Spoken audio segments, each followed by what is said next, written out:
analysis business. Business feasibility study is key to searching a strong foundation. Through this study, entrepreneurs can identify the potential success and risk associated with their new venture, with a depth understanding of the market, competition, and industry trends. They can make more informed decisions in design their business strategy.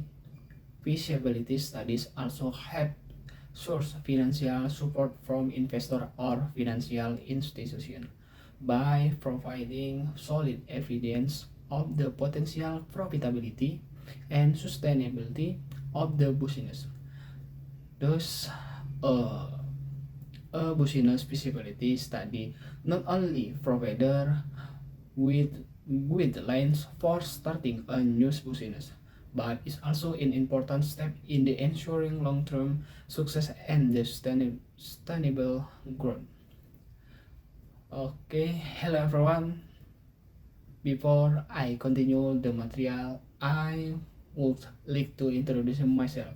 First, I am Auxil Al-Fajri from MNG 22E class with NPM 2241166. Okay friend, let's move on to the next material. And apology friends, I will continue using Indonesia language only. Di sini saya akan menyampaikan dalam bahasa Indonesia studi kelayakan bisnis, yaitu definisi, fungsi, tujuan, manfaat, dan contoh penerapannya.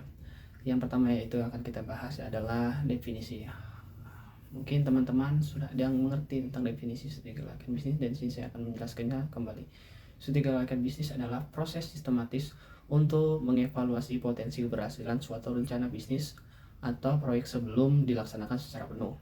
Nah, ini melibatkan analisis menyeluruh terhadap aspek-aspek yang mempengaruhi kelangsungan dan kesuksesan usaha, termasuk aspek finansial, teknis, pasar, organisasi, dan lingkungan. Oke, selanjutnya saya akan membahas yaitu fungsi. Fungsi dari studi kelayakan bisnis ini ada yang pertama yaitu ada identifikasi resiko dan peluang.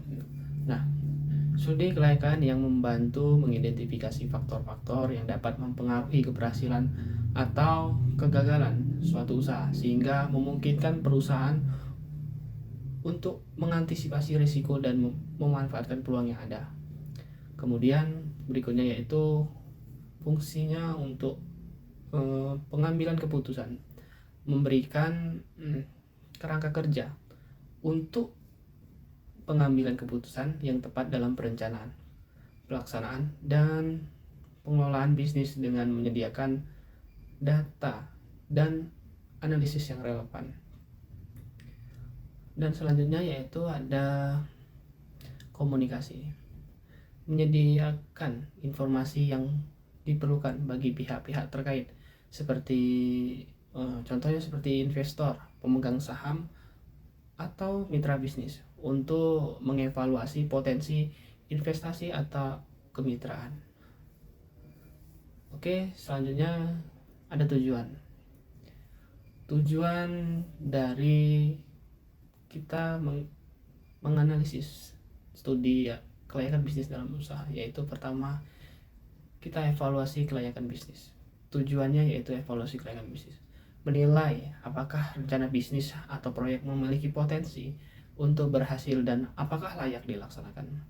Kemudian yaitu untuk identifikasi resiko dan peluang, mengidentifikasi potensi, keuntungan, dan risiko yang terkait dengan pelaksanaan usaha yang diusulkan. Kemudian ada pengambilan keputusan yang tepat, memberikan dasar yang kuat untuk pengambilan keputusan dalam pengalokasian sumber daya, pendanaan, dan strategi bisnis. Nah, teman-teman mungkin sudah ada yang paham.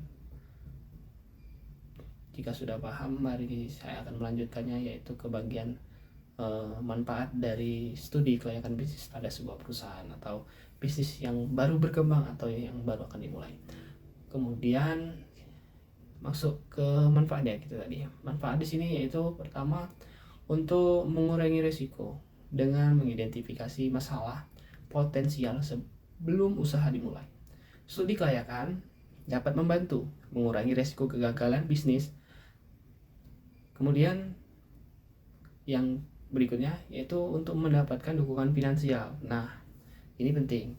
Melalui analisis yang komprehensif, studi kelayakan dapat membantu mendapatkan dukungan finansial dari investor atau lembaga keuangan. Nah, kemudian berikutnya yaitu ada perencanaan strategis.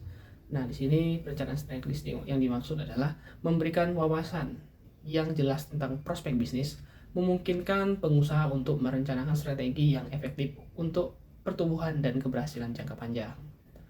Nah, selanjutnya yaitu kita masuk ke contoh penerapan dari studi kelayakan bisnis ini. Nah, sini saya sudah ada contohnya. Sebagai contoh, saya akan jelaskan contohnya.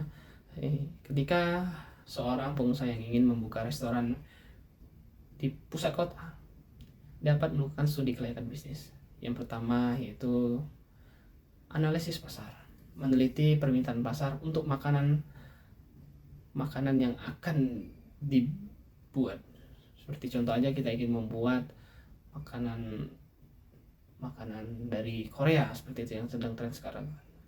Nah, di sini mengidentifikasi tren konsumen dan menganalisis persaingan di pasar makanan. Semua itu harus kita identifikasi, kita analisis pasarnya terlebih dahulu dan persaingannya. Kemudian berikutnya yaitu ada analisis finansial, menghitung biaya awal untuk membuka restoran, membuat perkiraan pendapatan dan biaya, serta menentukan titik impas.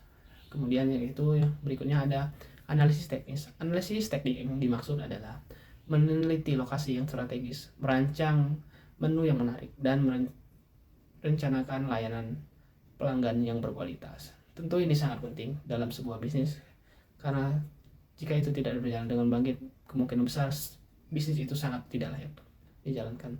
Kemudian berikutnya yaitu ada analisis risiko, mempertimbangkan risiko seperti fluktuasi harga bahan baku, perubahan tren konsumen, atau masalah regulasi terkait dengan makanan.